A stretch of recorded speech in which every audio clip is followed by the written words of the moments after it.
Selamat pagi, senang sekali saya Rosmi Rahma kembali menjumpai Anda dalam program Redaksi 33. Kami akan menyajikan informasi penting untuk Anda dan berikut di antaranya. Kita awali Redaksi 33 edisi kali ini. Seorang kakek berprofesi sebagai pedagang besi tua nekat menjadi bandar sabu-sabu. Dari tangan tersangka disita 13 gram sabu-sabu. Berikut informasinya. ALS 58 tahun digiring petugas Res Narkoba Polresta Balikpapan setelah dibekuk di rumahnya di kawasan Jalan Star 1 Balikpapan Utara pada 9 November lalu. Dari tangan tersangka didapat 13 paket sabu-sabu dan timbangan digital. Tersangka ALS dibekuk atas laporan masyarakat jika di rumah tersangka kerap dijadikan transaksi penjual sabu-sabu. Saat dilakukan penyelidikan, tersangka ALS sedang bertransaksi narkoba. Oleh polisi, tersangka langsung dibekuk dan tidak bisa mengelak lantaran 13 paket sabu dan timbangan digital tergeletak di lantai kamarnya. Profesinya seorang pedagang besi tua. Beralamatkan di Jalan Soekarno-Hatta, kilometer 1, di Kelurahan Gunung Samarinda, Kecamatan Balikpapan Utara. Pada saat menangkap tersangka, diketemukan barang bukti berupa 13 paket sabu dalam kemasan plastik bening dengan berat bruto 11,7 gram. Disita kemudian yang lainnya, sebuah unit HP, satu unit HP, kemudian juga timbangan digital. Jadi memang tersangka ini mengedarkan sabu-sabu. Pernah melakukan juga sebelumnya, jadi ini yang kedua. Dan tersangka mengakui bahwa sabu itu miliknya yang diperoleh dari saudara yang disebut Juhing. Makanya kita tetapkan Juhing ini sebagai DPO. Pak, habis modal bikin selama corona itu, Pak. Anjlok modal, jadi jualan narkoba. Berapa diupah narkoba kayak? Dapat berapa untungnya jualan narkoba? Jadi kalau 1G, Pak, dapat 200. 1G dapat untung 200. Jualan sendiri ya, Pak? Iya. Pasarannya siapa? Anak muda atau anak sekolah? Ya, anak muda, Pak. Ada anak sekolah, Pak? Ya. Saat ini polisi masih mengejar tersangka lain yang menjadi penyuplai narkoba jenis sabu-sabu. Tersangka ALS akan dijerat dengan pasal 114 dan 112 dengan ancaman 20 tahun penjara. Dari Balikpapan, Muhammad Idris, tim Kaltim TV.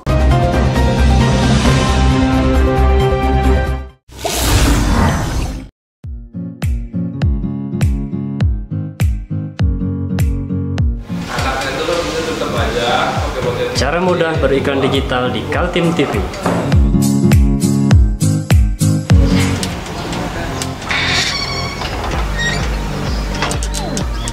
Yang pertama, jadilah sahabat Kaltim TV.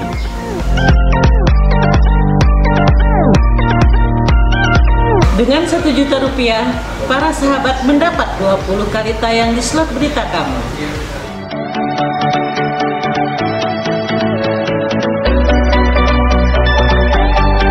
Dengan 20 detik dapat menjangkau 20.000 penonton.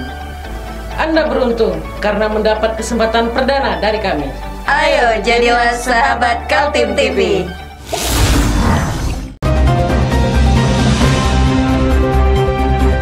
Berapa sesungguhnya anggaran pendapatan dan belanja daerah APBD Kalimantan Timur tahun 2021 masih membingungkan, termasuk para wakil rakyat di DPRD Kaltim. Semula angkanya 9 triliun lebih dan kemudian menurun menjadi sekitar 8,7 triliun. Tapi kabar terbaru ada penambahan lagi membuat APBD berkisar ke 11 triliun kembali. Berikut informasinya. Sebenarnya ini kabar menggembirakan bagi masyarakat Kaltim. Usai rapat Badan Anggaran dengan DPRD Kaltim pekan tadi, Pemprov Kaltim mengumumkan ada perubahan perhitungan dalam APBD tahun 2021.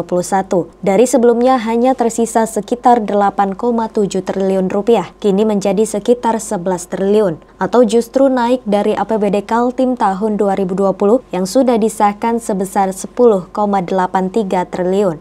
Walau menjadi kabar gembira di tengah situasi pandemi COVID-19, tapi membuat kalangan politisi di DPRD Kaltim bertanya-tanya, sebab pembahasan Banggar tentang KUA PPAS atau Kebijakan Umum Anggaran Prioritas Plafon Anggaran Sementara APBD Kaltim sudah hampir tuntas. Deadline pengesahan APBD Kaltim menjadi perda jatuh pada 30 November. Rapat Banggar itu kemarin informasi dari pemerintah di angka 11. Oh 11? Ya. Bertambah lagi Bang ya? Bertambah lagi. Ya. Nah itu juga ya. Alasannya Bang? Yang membuat kita ya kan, yang membuat DPR ini bertanya-tanya lagi gitu loh. Ini kan sudah kita bahas di awal 9 triliun. Iya. Kemudian ada pengurangan DBH kita jadi di angka 8. Ya.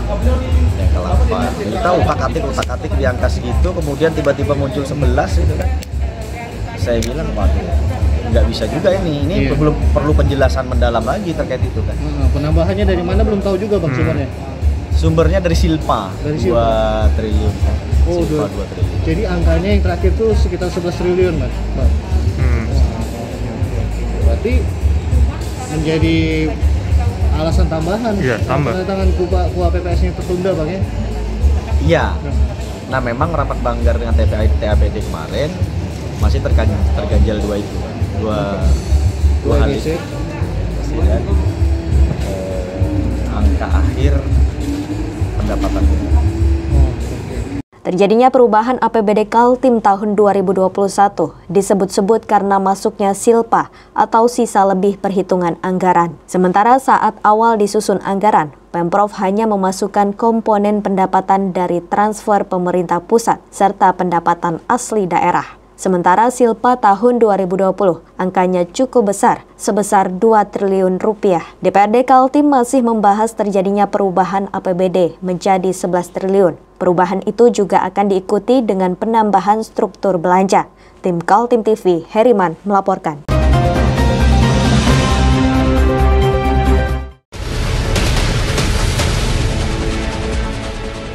Mari kita memerangi virus corona dengan mematuhi imbauan pemerintah, stay at home.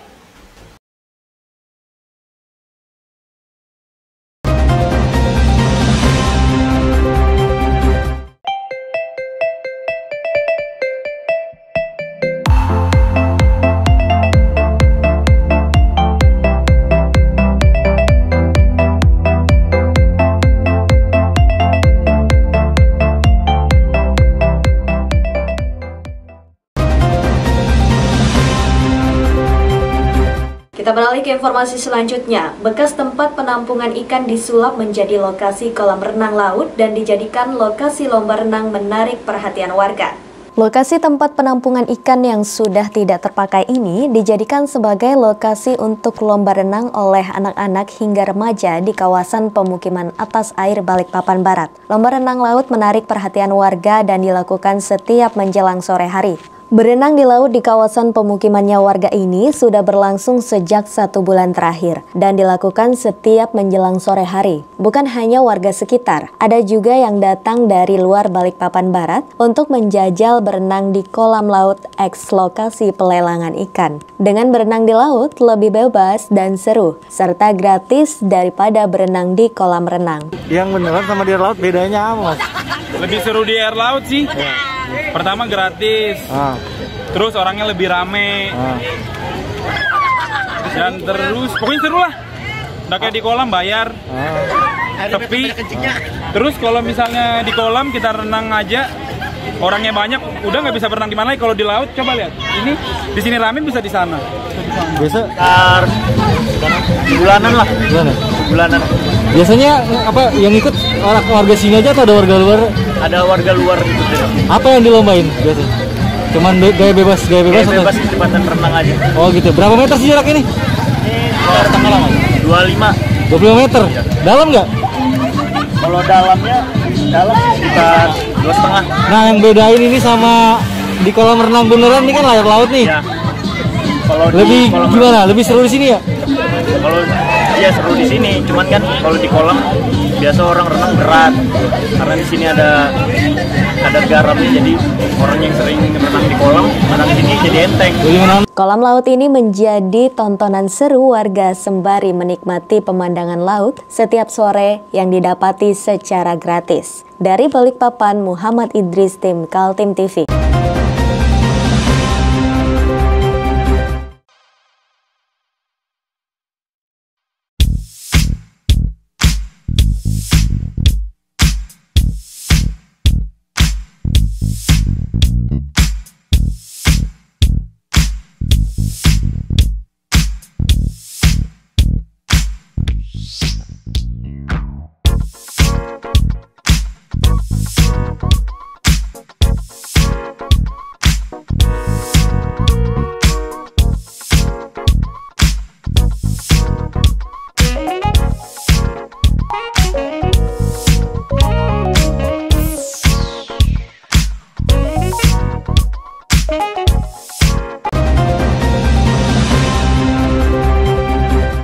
Setelah 8 tahun kasusnya bergulir, 4 orang pelaku korupsi pengadaan barang dan jasa pada Pekan Olahraga Penyandang Cacat akhirnya dijebloskan ke penjara.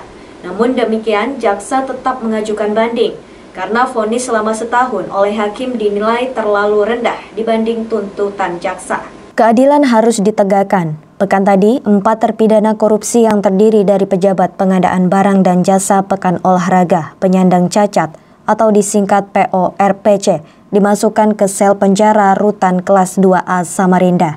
Keempat orang tersebut Arum Kusumastuti, Mushadilah, Muhammad Iman, dan Felix Andi Wijaya. Masing-masing divonis 1 tahun dengan denda 50 juta subsidiar 1 bulan kurungan. Meski sudah dieksekusi, para terpidana maupun jaksa penuntut umum masih keberatan dan mengajukan banding. Kami sampaikan bahwa Kejaksaan Negeri Samarinda, khususnya bidang tindak pidana khusus, telah melaksanakan putusan pengadilan tingkat pertama atas keempat terdakwa yang telah dipidana. Keempat tersebut oleh majelis hakim memberikan putusan yang pada intinya menyatakan keempatnya bersalah dan divonis 1 tahun penjara dengan perintah untuk ditahan di rumah tahanan. Nah, atas putusan tersebut kita kemarin telah melakukan eksekusi, telah melakukan perintah majelis hakim, kita laksanakan penahanan di rumah tahanan.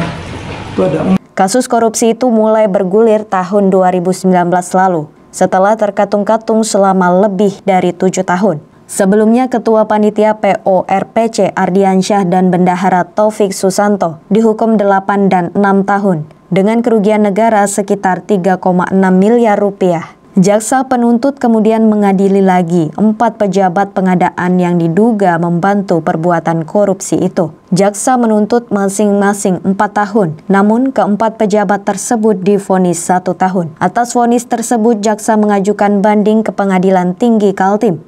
Melakukan upaya, jaksa tetap melakukan upaya hukum, itu mengajukan banding karena jaksa menuntut pasal 2 dengan ancaman dengan pidananya kita menuntut 4 tahun. Hakim memutus 1 tahun, namun demikian tetap melaksanakan putusan hakim dulu. Walaupun nanti dilakukan banding Pak. Nanti kita melihat putusan selanjutnya dari majelis hakim yang lebih tinggi, pengadilan tinggi itu apa, kita melaksanakan kembali. Bagaimana hasil sidang banding? Jaksa menyatakan semua diserahkan kepada otoritas majelis hakim banding. Tim Kaltim TV, Hardin melaporkan.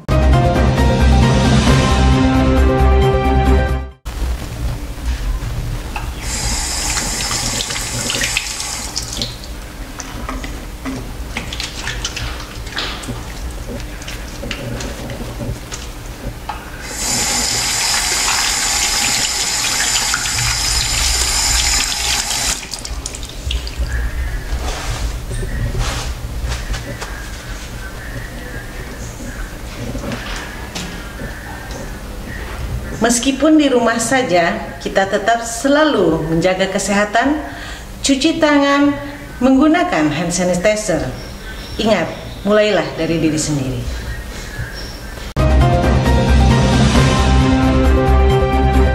Masa pandemi COVID-19 tidak membuat kreativitas terhenti. Bahkan di Lokulu, Kabupaten Kutai Kartanegara, warga bersama pemerintahan kecamatan menggelorakan olahraga rekreasi sebagai upaya membangun imun tubuh. Sekaligus juga menyiapkan daerah mereka sebagai kawasan wisata desa. Akhir pekan tadi, sebuah kelompok bernama Komite Olahraga Rekreasi Masyarakat Indonesia, Koordinator Wilayah Lokulu Kabupaten Kutai Kartanegara berdiri. Prosesi pelantikan pengurusnya langsung disemarakan dengan kegiatan senam massal dan juga permainan olahraga tradisional, seperti main gasing dan menyumpit. Peserta bergembira karena kegiatan itu ibarat hiburan di saat kepenatan dalam situasi pandemi COVID-19. Kegiatan itu sekaligus membangkitkan imun tubuh sebagai obat efektif melawan virus corona. Dalam pelantikan kali ini, kami berharap kepada stakeholder yang ada di Kecamatan agar memperhatikan olahraga tradisional, olahraga kebugaran lainnya, agar kegiatan positif di Kecamatan Lokulu bisa berkembang dengan lebih baik lagi dengan adanya perhatian dari pemerintah Kecamatan Lokulu. Dengan Kormi memang sudah menjadi target kita bahwa untuk tahun ini untuk 18 kecamatan kita akan terbentuk.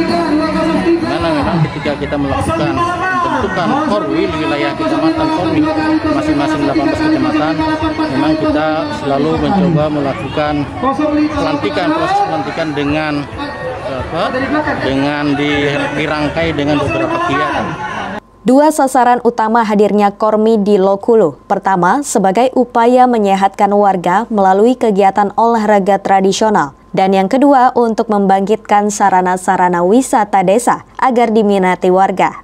Ada banyak tempat wisata di Lokulu, Kutai Kartanegara, mulai dari wisata alam sampai wisata sejarah. Kormi bersama pemerintahan di Lokulu ingin menggairahkan wisata lokal sebagai upaya membangkitkan perekonomian masyarakat yang menurun akibat masa pandemi COVID-19. Dalam Kecamatan Lokulu, saya mendorong semua kearifan lokal yang ada di desa-desa, di 15 desa. Artinya saya dorong untuk bisa desa di Kecamatan Lokulu ini artinya membuat kearifan lokalnya, tujuannya untuk mendapatkan PAT yang ada di masing-masing desa, wisata yang harus dikembangkan lebih dari pemerintah ini kepanjangan dari pemerintah kabupaten. Artinya program daripada pariwisata ini memang kita utamakan di dalam hal kegiatan-kegiatan di pemerintahan. Memiliki tempat wisata yang strategis di Kecamatan Lokulu, terkhusus di Ekskayumas pinggir Sungai Mahakam itu kami berharap kepada pemerintahan Kabupaten Kutai Kartanegara khususnya Kecamatan Lokulu nantinya kita memiliki sebuah panggung dan tempat wisata kuliner di Lokulu, karena sampai saat ini warga Lokulu sendiri ketika ingin mengadakan rekreasi kepada keluarga lebih cenderung ke Tenggarong. Kenapa tidak kita potensi di tempat kita yang sudah ada ini kita manfaatkan semaksimal mungkin. Pemerintah pusat sedang gencar mendorong daerah-daerah untuk bangkit membangun desanya menjadi mandiri. Alokasi dana desa digenjot yang diperuntukannya bisa dimanfaatkan untuk menstimulus kebangkitan ekonomi, seperti membangun kawasan wisata desa. Tim Kaltim TV, Hardin melaporkan.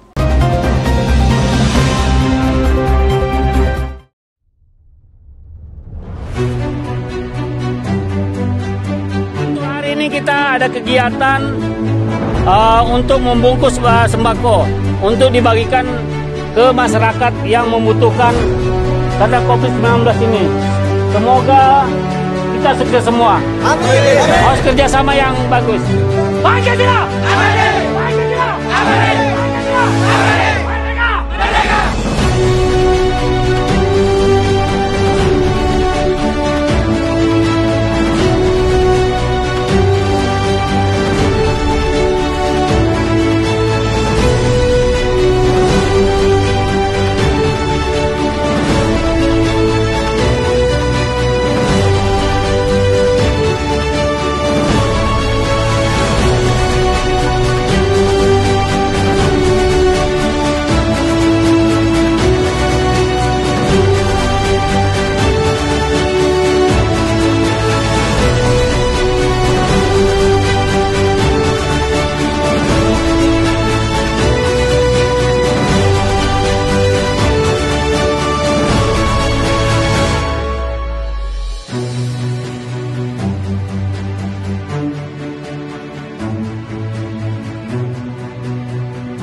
Demikian redaksi 33 edisi kali ini. Informasi lainnya dapat Anda simak melalui situs website kami www.kaltim.tv, channel YouTube dan fanpage Facebook Kaltim TV. Jangan lupa untuk selalu patuhi protokol kesehatan. Saya Rosmi Rahma bersama kerabat kerja yang bertugas pamit undur diri. Selamat pagi, selamat beraktivitas dan sampai jumpa.